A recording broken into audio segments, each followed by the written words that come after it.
to make a very autumnal sausage and mashed pie using the Ninja one pot recipe. You're gonna love this. So we've got the Ninja on and we're on sear and saute, and we can go straight in with our sausages. Use whichever sausages you really enjoy. What I like in this is possibly pork and apple sausages, because we are actually going to add a little bit of apple to this recipe as well.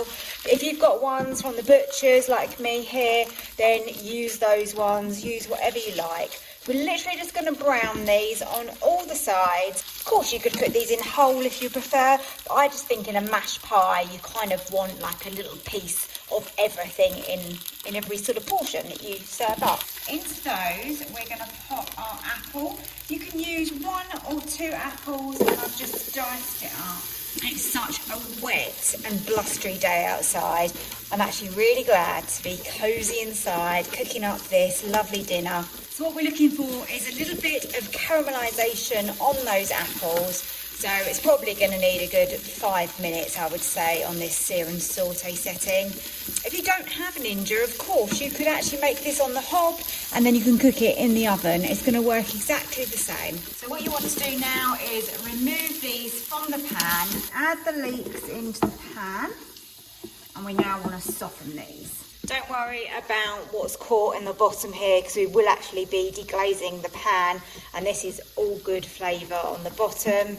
Into the leeks, I'm going to add some pepper, and then we're going to add some salt as well into those. Into the leeks, now that they have softened down, I mean they are sort of melty, they've gone so beautiful.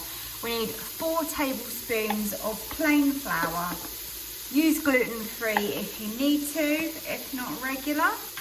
And then we also want to add in some thyme as well.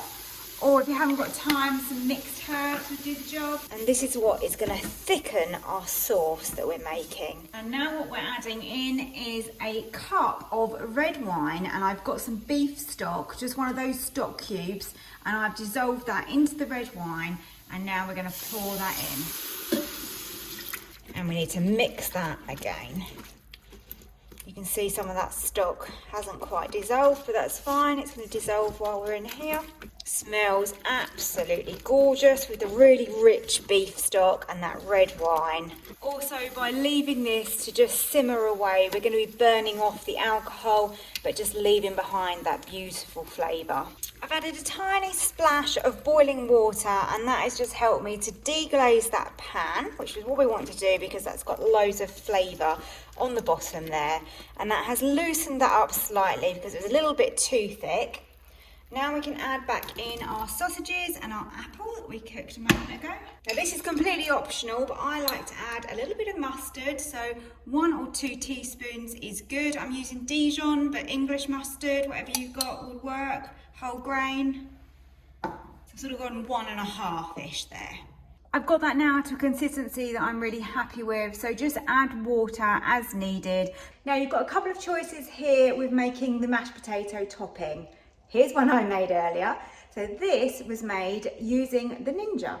So I've got a recipe that I'm going to link up above now for you, and that is simply for making mashed potato, and it's absolutely delicious. It's really creamy, really buttery, very indulgent, and it is just stunning. You can freeze this as well, so you can use it another day, but I've made it ahead so I can now top this beautiful sausage pie. If you don't want to make it in the Ninja, then of course you can just make some mashed potato on the hob.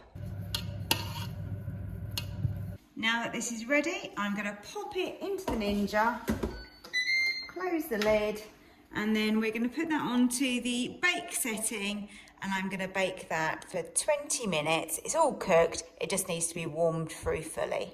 That's had the 20 minutes, so let's open that up. Oh, lovely, beautifully crispy on the top.